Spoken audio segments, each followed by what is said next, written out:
Good morning, everybody. Thank you for joining us today. I'm Robert Theobald, Small Business Ombudsman and Vice President of Small Business Services here at the Arizona Commerce Authority, and your host for today's boot camp session. So first thing is Happy New Year. We are excited to have everybody with us for this kickoff of the 2025 Small Business Boot Camp sessions. So one of the things we like to do as we start these out, we like to just have everybody post in the chat where you are tuning in from. We like to see where from throughout Arizona our participants are from, and sometimes other states and even other countries. So please post up in the chat, and we're glad to see that. I see we got Mesa, Tucson, Phoenix, Chandler, another Mesa, or Tucson, Gilbert, Mesa, Scottsdale, Tempe, Prescott Valley, Scottsdale, Kingman, Maricopa, Scottsdale, Mammoth, Tolleson, Gilbert, Scottsdale, Tucson, Bakersfield. All right, Glendale, Cherokee Nation. All right, thank you. Vail, Chandler, Queen Creek, Mojave Valley, Tucson, Springerville, Goodyear, Picacho Peak, Gilbert. Awesome. If you just joined in, please post up in the chat where you're tuning in from. We'd love to see that. And while you're doing that, I'm going to go ahead and continue on. We're excited to have everybody again with us today. One of the things we like to do, if you're new to the boot camp, is we like to start by thanking all of our community partners. We could not do these webinars and our workshops and lunch and learns without our community partners. They willingly give back of their time and their expertise to help small businesses, and we appreciate them very much. This is just a sample of some of those community partners. We have well over 200 that have helped participate and support the boot camp over the 4.5 years. So those that are new, the Small Business Boot Camp and Content Library are designed to help small businesses prepare, plan, and grow. The boot camp consists of the weekly webinar that we host every Tuesday morning at 9 a.m., along with the occasional virtual lunch and learn, and sometimes some hands-on workshops or in-person workshops. We also do some additional virtual workshops depending on the format and the presenter. But when we do all of those virtually, such as today's session, we record them and we post those in our content library. And so the content library is available on the bootcamp homepage. At the very bottom of it, you scroll down and you can access well over 350 recorded webinars and the resources that those presenters have provided, their slide decks and sometimes other resources. There's no cost to access that. It's available to everyone that goes and visits the page. So it's a great resource available to everyone. And so we know that sometimes you can make it on Tuesday morning, sometimes you can't. And if you can't make it, you can watch the video and access those materials. We also like to talk about the ACA's other programs. We have a number of different programs that support business throughout Arizona. You can find these and all the others at azcommerce.com/programs. One of the programs we like to talk about is a small business checklist and our virtual assistant, Sally. So the small business checklist is a free online interactive tool that helps business owners understand the commonly requested licensing, registration, and compliance requirements to launch their business, to operate and expand to other areas, or even continue scaling it beyond Arizona. There's a ton of resources in there. The checklist itself is very in-depth. And then you can also work with our virtual assistant, Sally, for simpler, shorter answers. They work together in conjunction. It's an amazing resource. And I don't think you'll find anything like it in any other state around the country. It's a great resource. If you scan that QR code, it will take you to it. With that, we'd like to also highlight our upcoming sessions. We have an amazing start of the year lined up with presentations and lunch and learns. So we've got an HR, human resource-based session next week. And then also next week on Thursday, we have a lunch and learn to understanding your business value and why it matters. And then on Tuesday, the 21st, we have build a website that converts, boost your business online. We're going to talk about making sure you've got some engaging ways to help drive sales through your website. So That's just a sample of what we have coming up. You can find more on the website itself, and you can register for those ahead of time and then get those Zoom reminders each week about them. But with that, we're going to jump into today's session. We've got a new presenter for us. We're excited to have Louis kick off the year. We got Louis Picasso. He's a consultant, and I'm going to go ahead and let Louis kind of take over from here. Before we start, though, I do want to recognize with everybody, if you see on your screen, you see a little box that's blacked out that says Faith Ritchie. Faith is on my team. You've seen her present in multiple occasions in the past. We couldn't do these webinars without her time and her effort and the great work that she does regarding these. So I just wanted to recognize her real quick on that. And she's going to be running Louis' slide deck today. With that, if you have questions at the bottom of your screen, there you'll have two options. You'll have the chat and you'll have the Q&A. We want to use the questions in the Q&A box, and that way we can use the chat for any interaction that we may have. And then the questions won't get lost, and we can go through those at the end of Louis' presentation. We'll have some time built in for question and answer.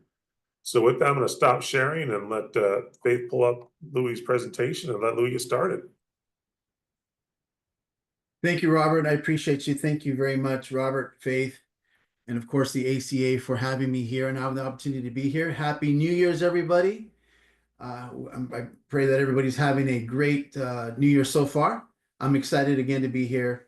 My name is Louis Picasso. I am a certified franchise executive, a consultant, and a mentor for a lot of business people throughout my years. I've been involved in business, particularly in franchising, for the most part, for about 25, 30 years. You'll see that it's been a great ride to help and support others in their business venture. So I'm really excited to share my experiences, share my presentation of getting your small business in order. So again, if you have any questions, we'll hold them off to the end of the presentation. Otherwise, we'll be keeping track of that. So I do appreciate. Next. So we're going to be talking just really briefly on doing the introduction. We're going to be establishing a clear plan. It's going to be one of the slides.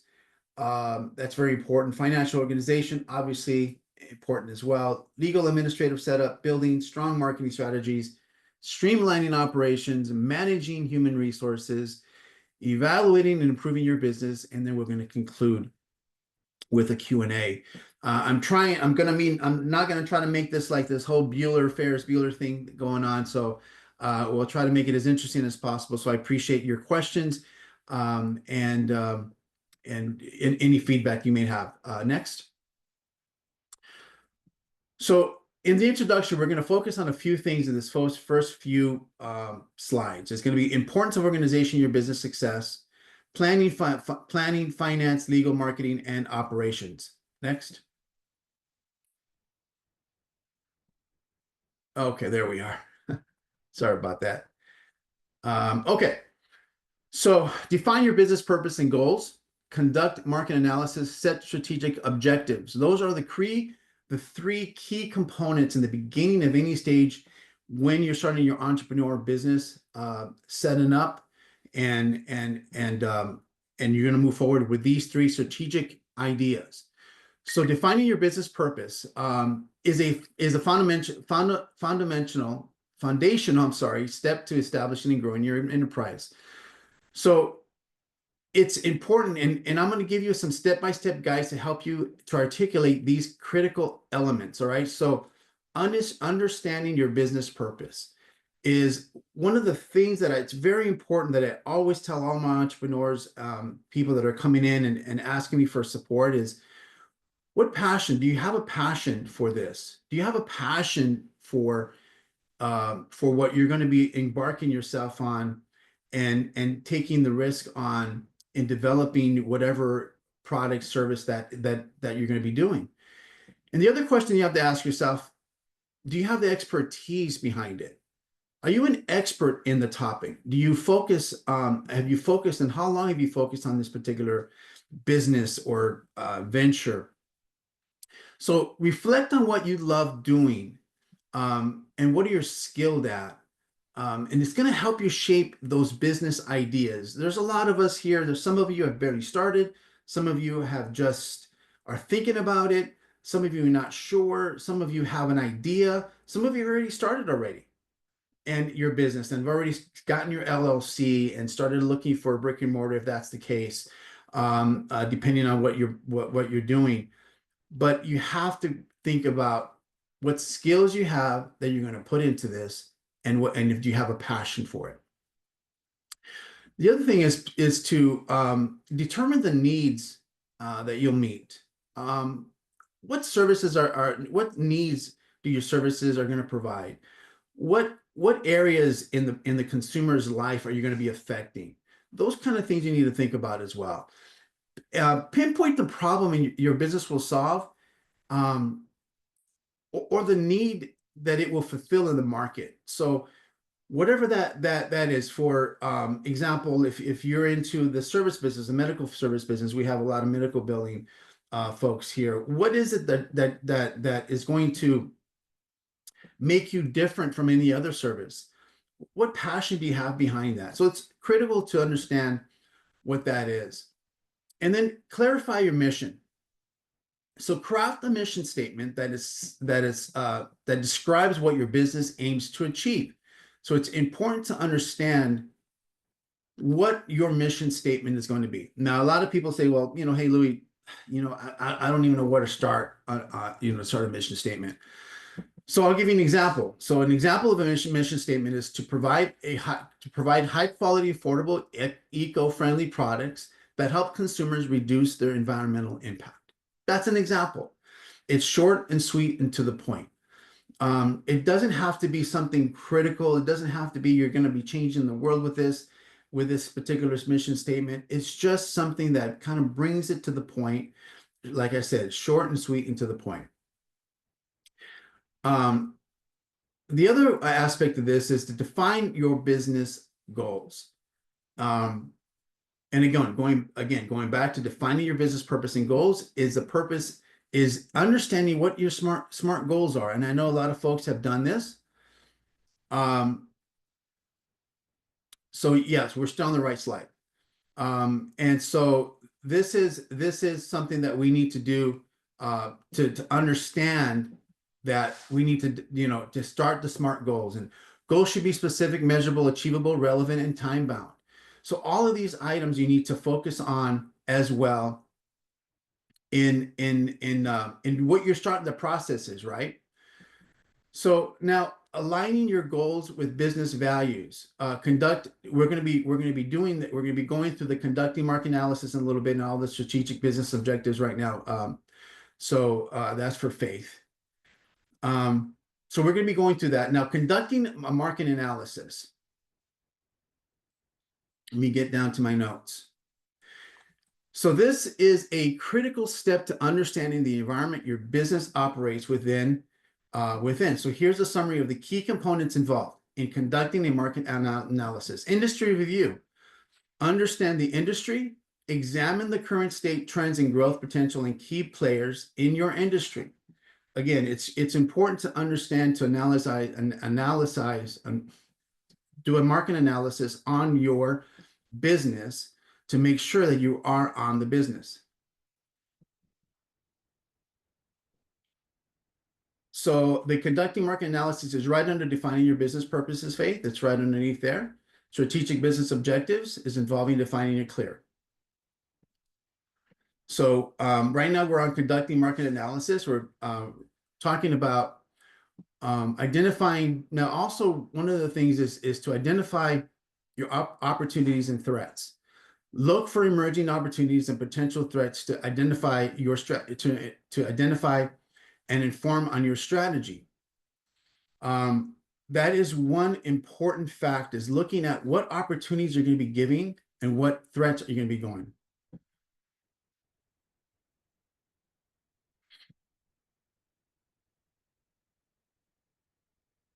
Okay. Financial organization. Okay.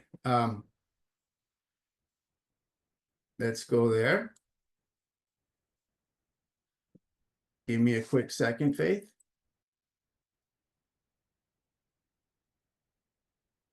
Okay.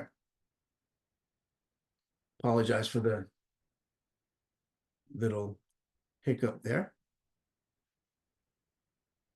Okay.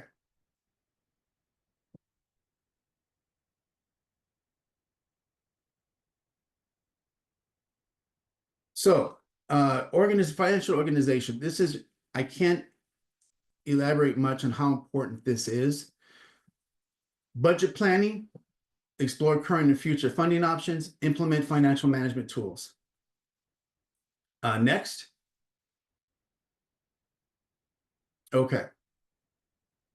Oh, can we go back, please? I'm sorry. There we go. Thank you. All right. So separate and personal business finances. Okay. So you have to separate your personal and business finances. This is obvious thing that we have to do. Open a business account, obviously. Keep your business transactions separate to simplify tracking and prevent confusion. The reason I put this into this presentation is because you'd be surprised at how many people put their personal and their business accounts together. They either put them together, they either have the same Excel spreadsheets together. They put all their funds in one and try to separate it later. It's not a good thing to do from the beginning. You must actually separate those as much as you can from the onset. Do not put those together. This is something that it's important. Is also using a business credit card. This helps build business credit and track expenses. So you're going to be having to do that, and to put some trade lines in your credit report for your business. And so it's important for you to add some credit trend lines into your EIN number that you're going to receive from the IRS, and we'll get into that a little bit. But it helps build your business credit and track expenses. And so that is always an important factor. Now, set up an accounting system. It's important to set up an accounting system. Choose an accounting method. Now, decide between cash-based or accrual accounting based on your business needs. Now, again, I'm going to emphasize this first before I continue on. I am not a CFO. I am not an accountant. I am not a tax advisor. I'm a business consultant that helps people start their businesses based off what they're looking for, what their end strategy, exit strategy needs. It is important to make sure that you talk to your accountant, your CPA, in all of the financials that you need in order to properly structure your business financially. So you'll have to do that. Invest in accounting software now.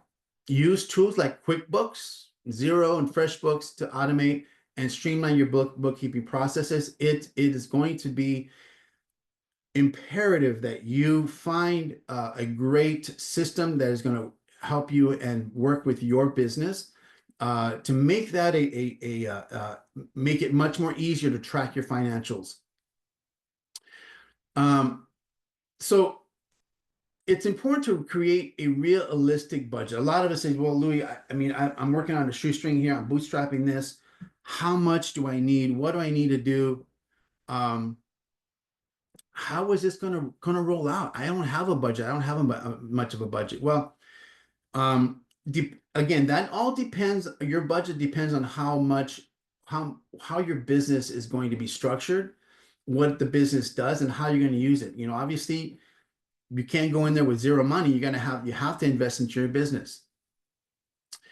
So create a realistic budget based on your business. Estimate income and expenses, forecast your expected revenues, and plan for fixed and or variable costs. So again, all this is alignable on what your business is. If you are a painting company, for example, you're going to have costs they're going to be variable costs on the cost of painting. Sometimes one year there'll be, $10 a can. Next thing there'll be $12 a can. But we're going to get into that a little bit deeper along the presentation. Next, legal and administrative setup. Go ahead and go to the next one. Okay. The key points about the importance of legal and trade name protection. So I'm going to do another little disclaimer here. I am not an attorney either. And I would suggest that you talk to a contracts attorney, a business attorney, on how to legally set up your entity.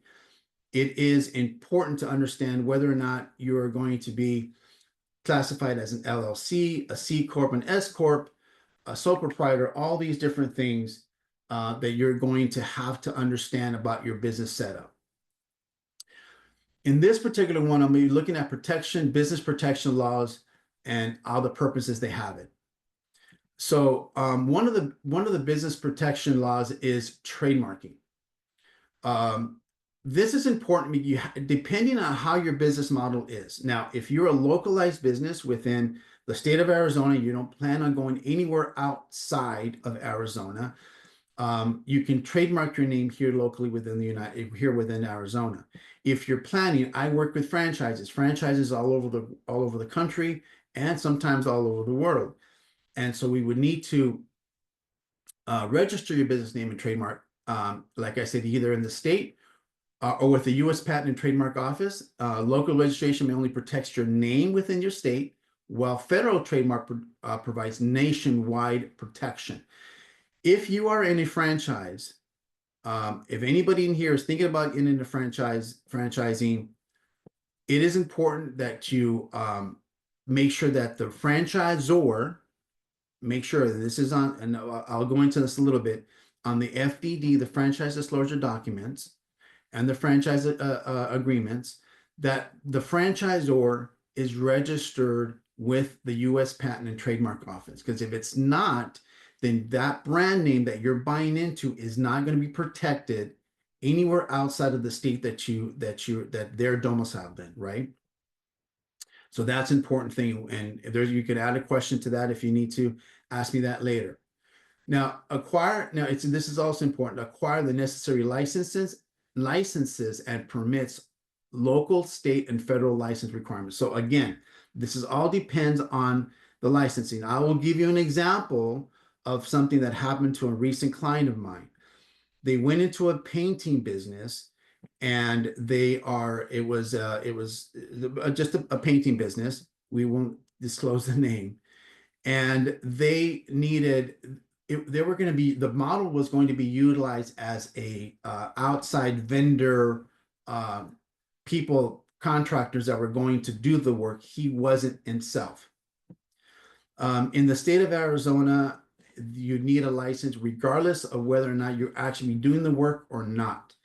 You need a contractor's license. He did not know that he needed a contractor's license, but the organization itself made sure that he was protected and made sure that he was going to get his contractor's license at a certain point.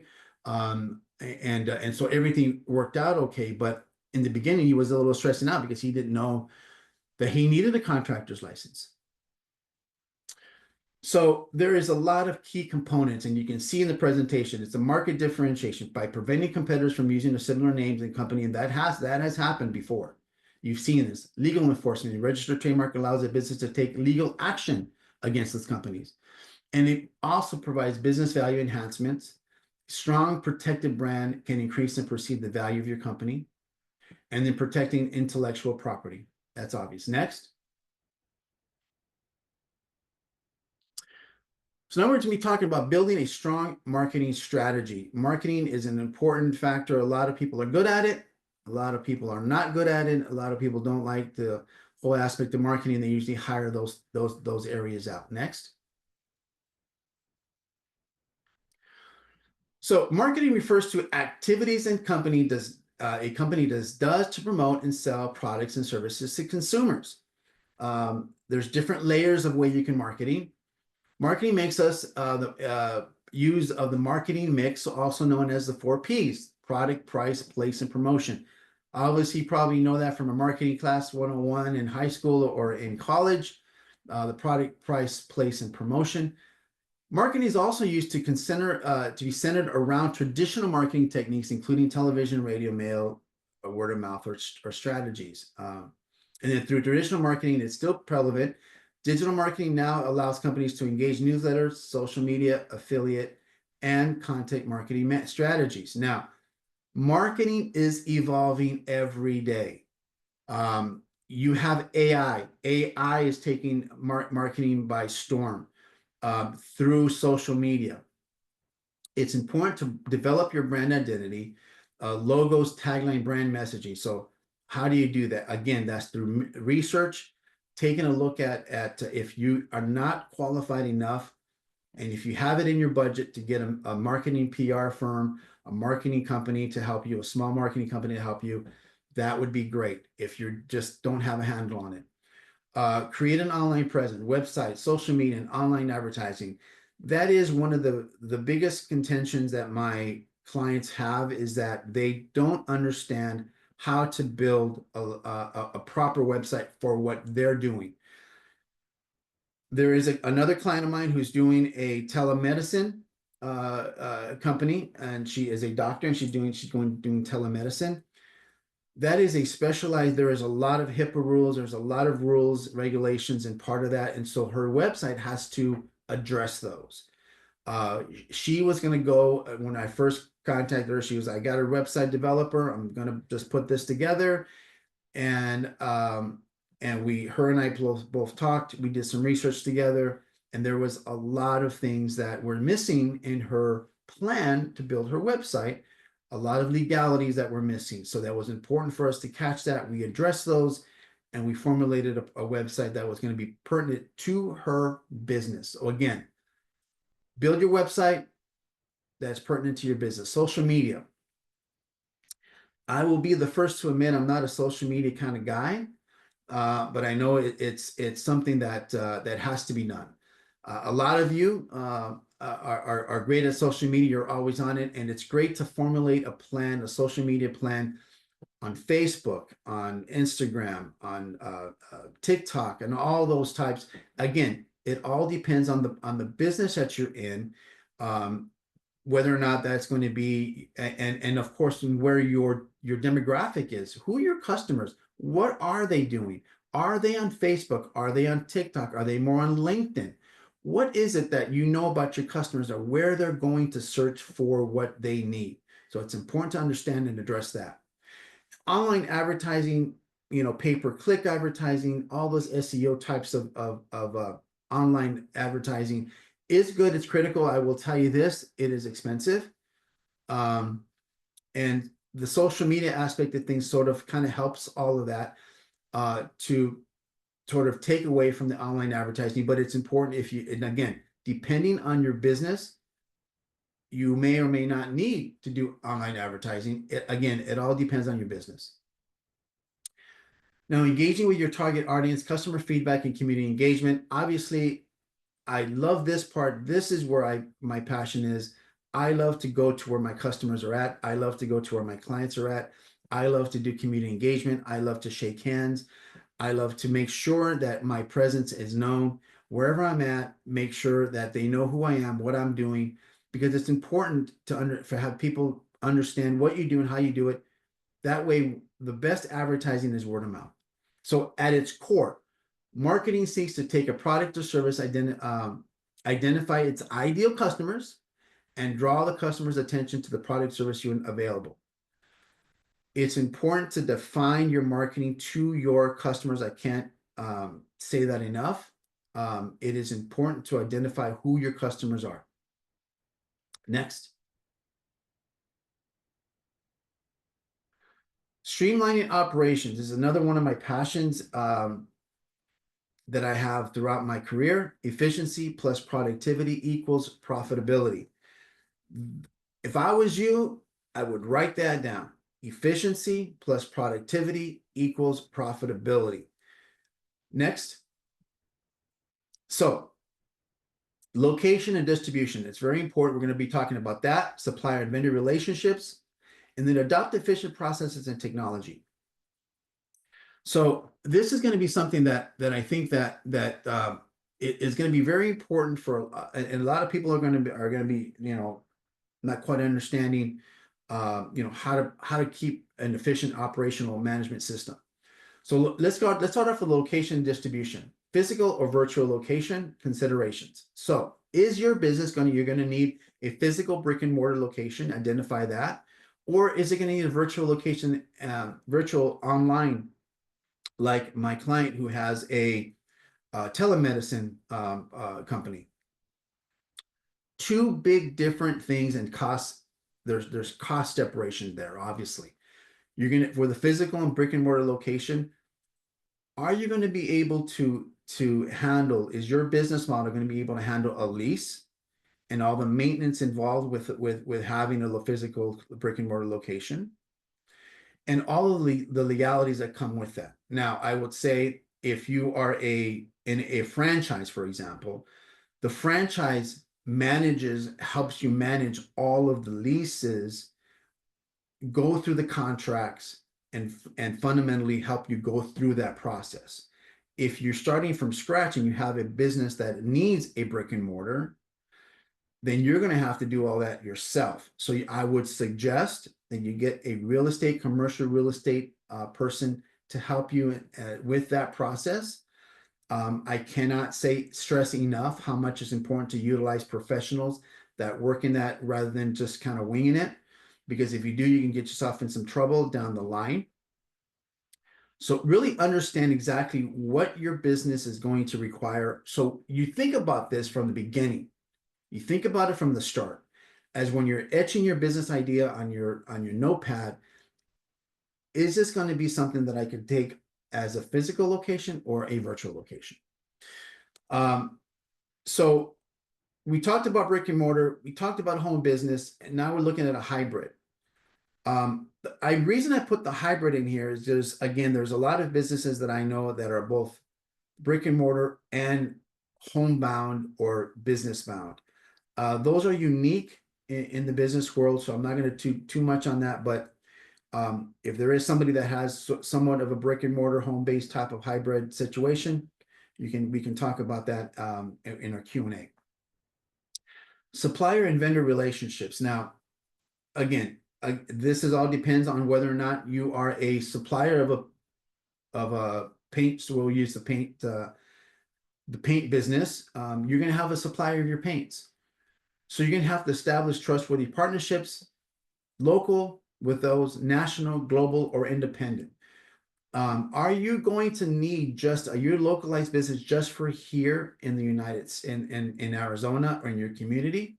Are you going to be looking for vendor relationships outside, a national or global, or are you going to be independent of producing your own goods and services, right?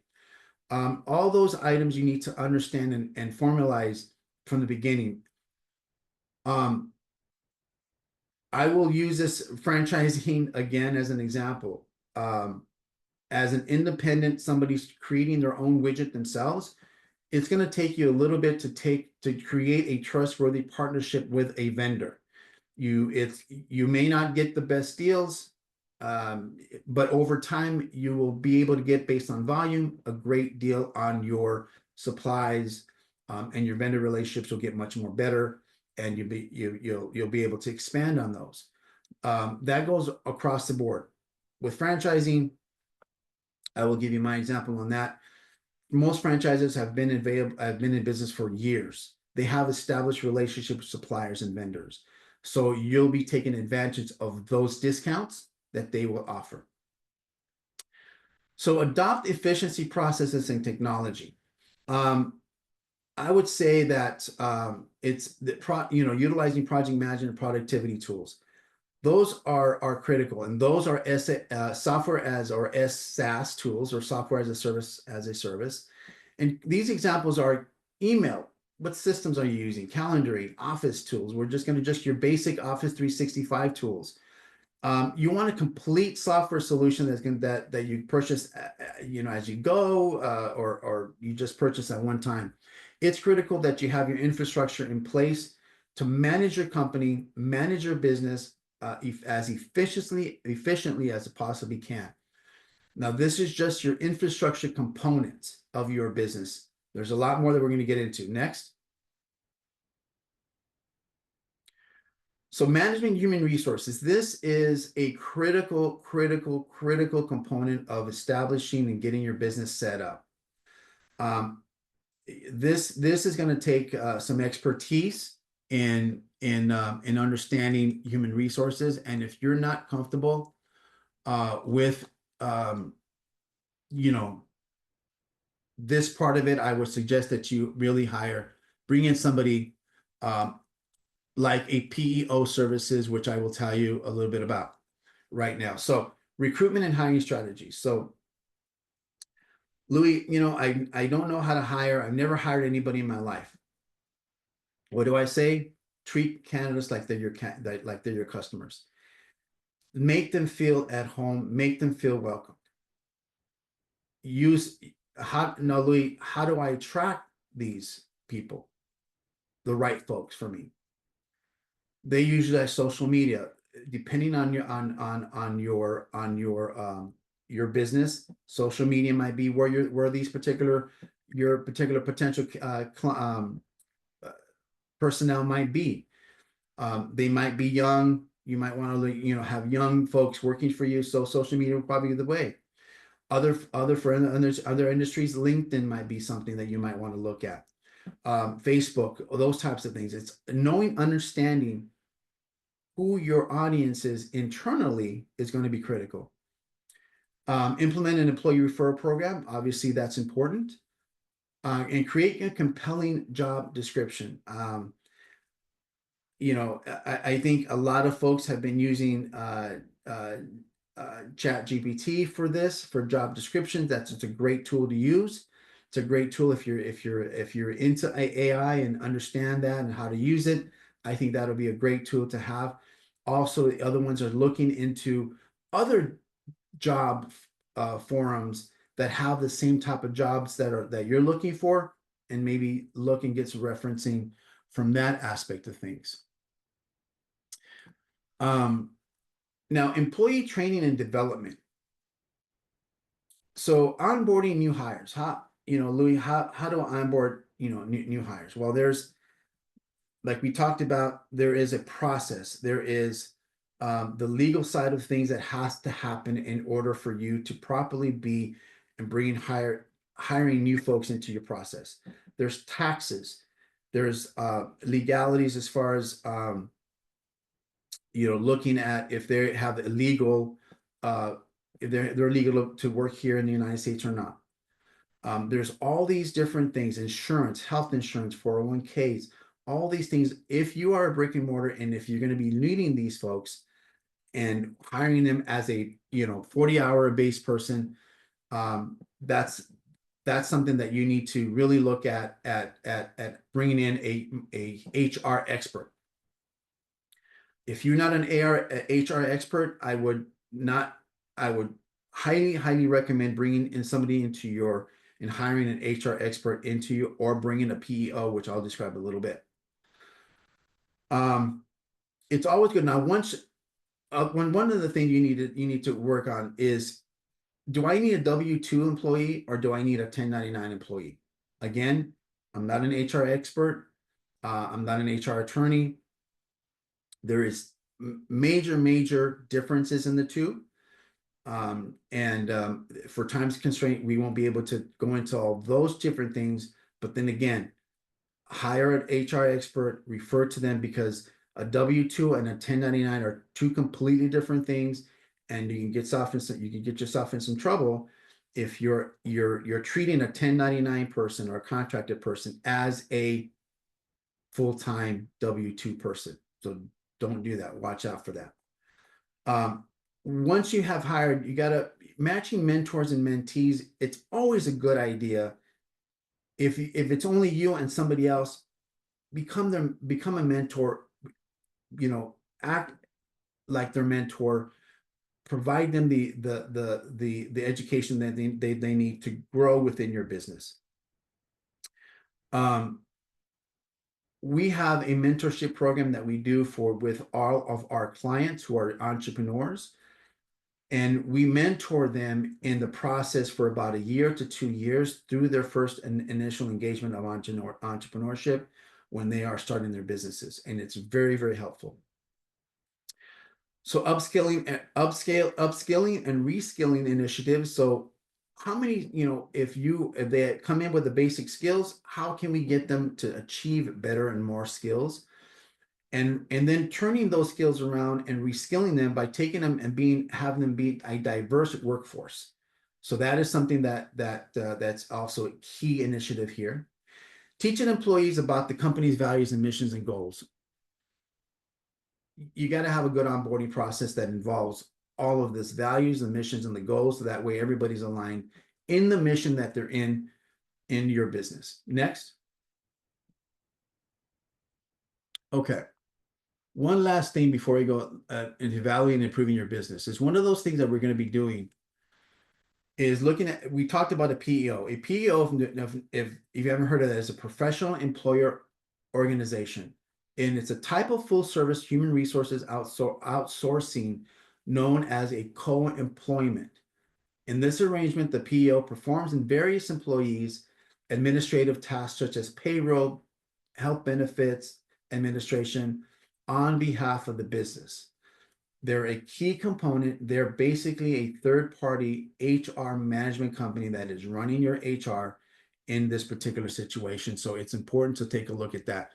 And that is something that you would need to do in your business if you're not comfortable with HR management. So evaluating and improving your business by setting performance metrics and regularly reviewing your business processes. So what are your performance metrics? A lot of you said, listen, Louis, how do I know how much am I making? What am I selling here? How much is my time being taken?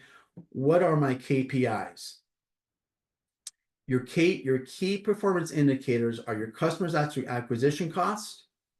How much does it cost me to capture a customer through social media, through online services, through my online programs, PPC, etc.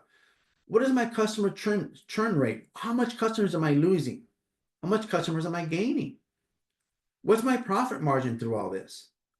What does the employee productivity look like? These are all key metrics, initial key metrics that you should take a look at. Again, these are initial. They're not everything, but they're the initial key metrics that you should be looking at. If I was you, I'd be writing these down because these are the key productive metrics that you need to be looking at. Regular review your business process. So once you have your KPIs in order, you got to identify, like I written here, you got to identify your bottlenecks, you're optimizing productivity, improving customer experience, reducing cost, adapting to change, market conditions, and staying competitive. These things are prominent initially when you're starting a business. So determine which business functions and operation needs the most scrutiny. What is it that you need to look at? What I feel is your productivity, your customer service experience. Those are key points that you need to take a look at, make sure that you have that, and then reducing the costs along that. Map out each step of the process to identify potential inefficiencies. So again, map out each step of the process. What does the process look like from the onset, from when you're coming in? Who is your customer talking to? Where is that person I'm taking them to? And who is going to close the deal with that particular customer? Again, all different processes based on your business model. But you got to take a look at how they coming in and how they coming out. And everything in between is what you need to review.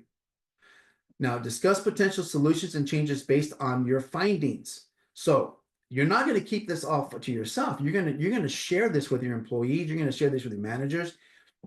Again, depending, if you're a sole proprietor, if you're the only person there, there's nobody else, that's it, you're the guy. You are going to have to take it upon yourself to decide exactly how you're going to move forward based on your KPIs, what is going to be the best interest for your business. And I'll be honest with you, and I'm very transparent with my clients. Sometimes there's late nights involved, very, very late nights involved to understand exactly what your business is doing, how you're going to do it, and what you need to make changes on. And then you need to implement those changes. So make necessary adjustments and monitor their impact. Next. So with that, I made it actually about 4 minutes ahead of schedule, so I'm not bad. The summary key points that we have is effective early planning. All of the points that we talked about are just your basic startup points. There is so much more. Usually this takes about 3 days to 4 days to process through the whole entire presentation, because there's so much more. I try to condense it in a matter of 45 minutes, 50 minutes, as much as I possibly can. Very hard to do.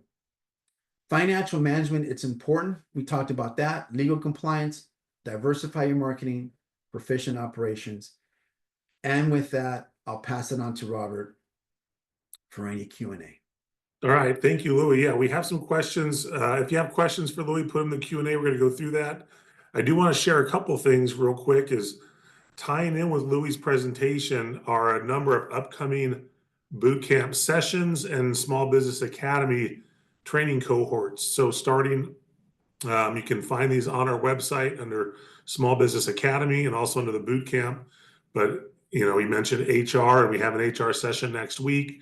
We have some marketing sessions coming up, as well as our Small Business Digital Academy program. That's a 3-week cohort style program.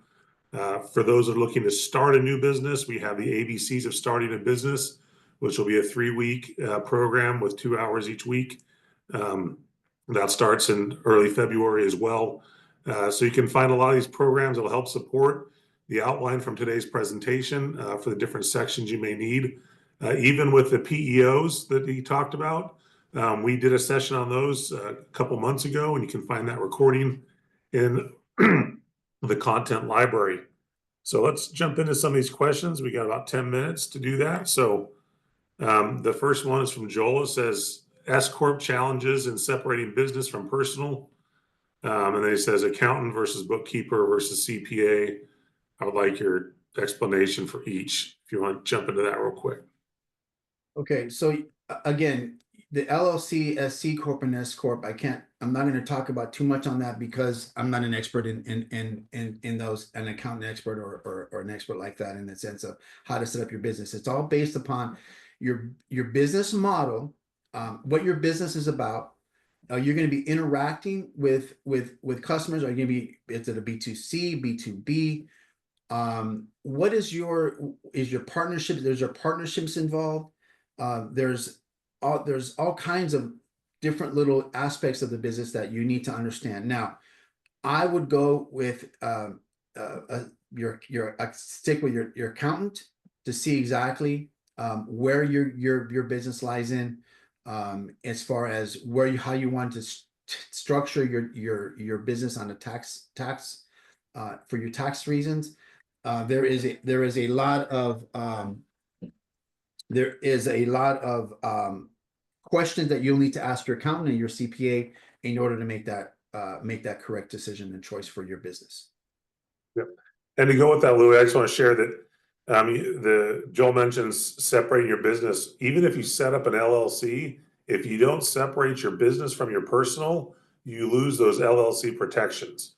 So whether you're an LLC, sole proprietor, whatever type you set up, you're going to want to separate your personal from your business and always keep it separate. It's a best practice, and it can save you legally. Yeah, and even if you categorize yourself as a sole proprietor too, it doesn't necessarily mean just because you're just a sole proprietor, you must separate your finances. Yep. All right. The next one is similar. It says, is it a good idea to put your LLC in a trust, and are there small business grants for startups? And I'll address this, Louis. Yeah. The LLC and trust, that's a legal question that you're going to want to consult a legal expert on. I don't know if Louis can address it. I can't because it's legal. The grants piece, there are few grants for startup businesses. If you've got some technology that might be beneficial to the National Institute of Health or National Science Foundation or Department of Defense, you may be able to qualify for a Small Business Innovation Research Grant. but just general grants to start a small business, Main Street style small business, there generally aren't. And I say generally because occasionally something pops up, but for the most part, I like to consult with people that don't plan on grants. And if you get one, it's additional funds for your business. But if you're counting on a grant to get started, you're probably not going to find one. Yeah, and be careful when you're looking for grants or funding of some sort. Be very, very careful on who you interact with, because there's a lot of, unfortunately, there's a lot of businesses that are not they're not friendly, for lack of a better term. And Robert, you're absolutely right. Grants for small businesses that are traditional small businesses are very hard to come by. Now, if you decide to open up a not for profit business, now there's many grants available through the cities that you particularly live in that are maybe made available if you're a 501(c) entity. Excellent. So next question, it says, does ADP HR qualify, or do you recommend hiring an actual HR firm locally that supports small business? ADP does have their own PEO services. Robert, you probably know this. Mhm. They have their own services. There's other PEO services out there. Listen, I would take a look at what ADP offers and compare and contrast with other HR sufficient businesses out there and compare and contrast the services, compare and contrast the cost, and the services that your return on your investment are going to be for any of those particular entities. But for me, on franchising, a lot of the franchisors that we have support a large majority of the HR aspects of things, but a lot of them go through PEO services because it's much more easier. Yep. And ADP, yeah, is a PEO, and they do Yes. have HR services. Yeah. All right, let's see.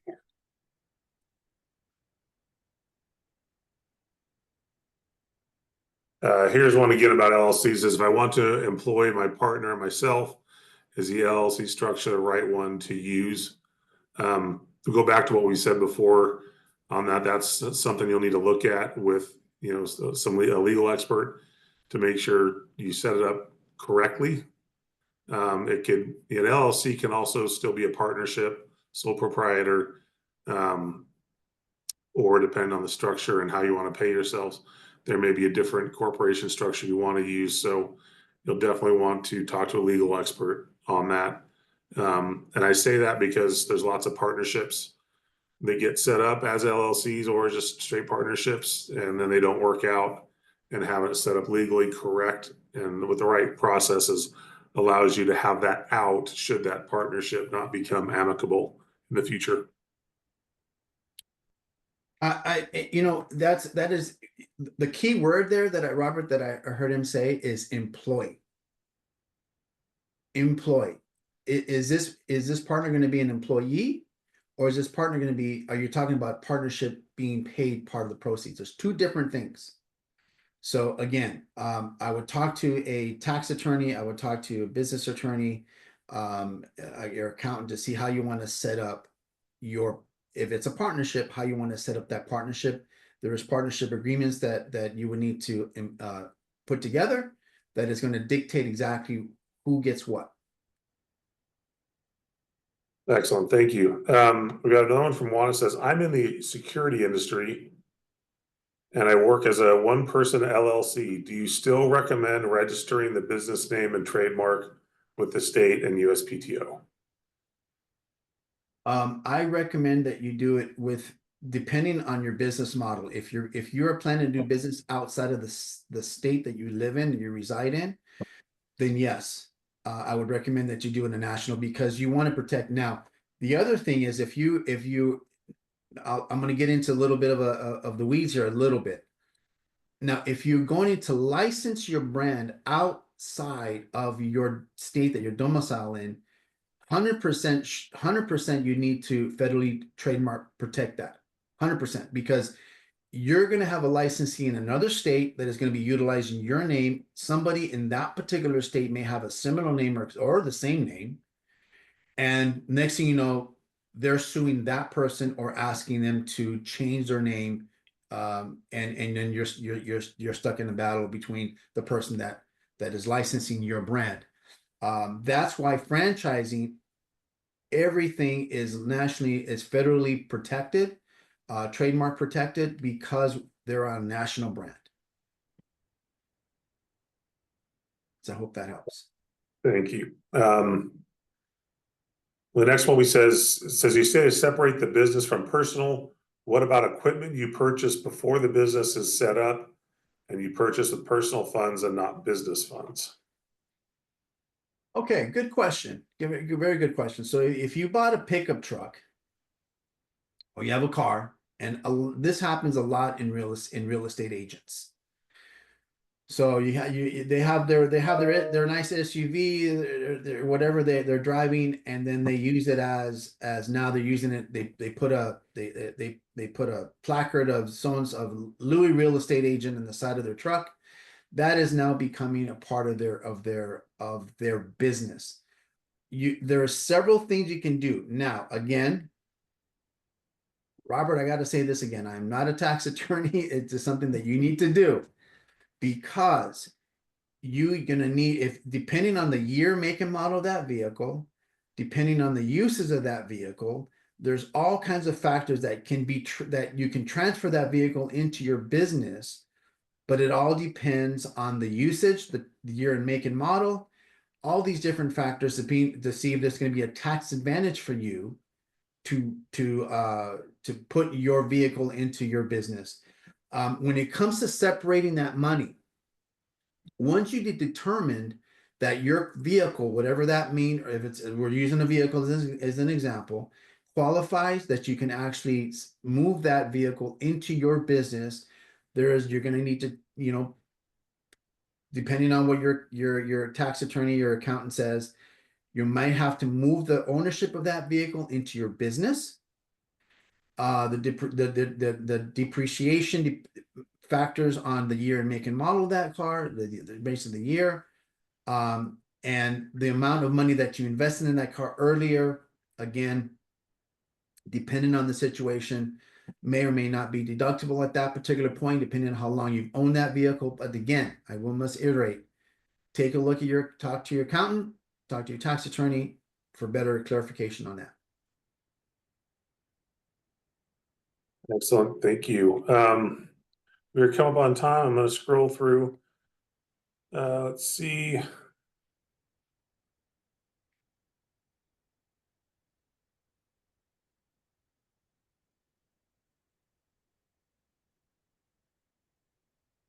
This is when you talk about licensing, if it's a virtual location, but I have the properties in other states and want to consult in those states, should I go international? I don't know what kind of company you have or what you're doing if you're going international. It all depends on what type of consulting. If you're looking at properties, real estate properties, commercial properties, there's all different types of factors involved in that. Usually going to international, obviously you are under a whole slew of different rules and regulations. Licensing factors are all completely different. I don't know what that particular business that you're in. But I would say that research the company, research the countries that you're looking at outside. I do business in Mexico, and it is completely different how the processes goes there than it is here in the United States. Obviously, it'd be different in Canada, and in European countries would be completely different. So research the country that you want of origin that you want to put business in, and then we can start from there. Yeah, and also if you're looking just talking about different states, I know you mentioned different states and also international. If you're looking at different states, to give an example of, if you're, say, a Utah business is where you were founded and formed, and you're doing business in Utah right now, and you want to now start doing some consulting virtually in Arizona, you still have to file as a foreign entity with the Corporation Commission. Yes. And then get all your potential tax stuff if there's any tax-based items for state transaction privilege tax items taken care of and set up. So there are some things in each state you may have to do in order to do business with someone in that state.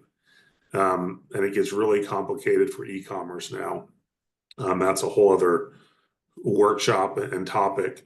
Yeah. But each state does have their own licensing processes that you'd have to abide by. All right, with that, we are at time.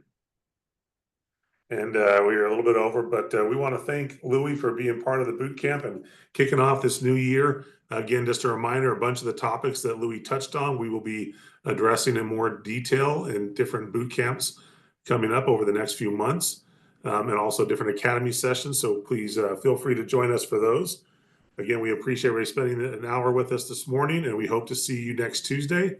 Until then, have a great week, and we'll see you soon. Thank you, everybody. Thank you. Happy New Year, everybody. Happy New Year.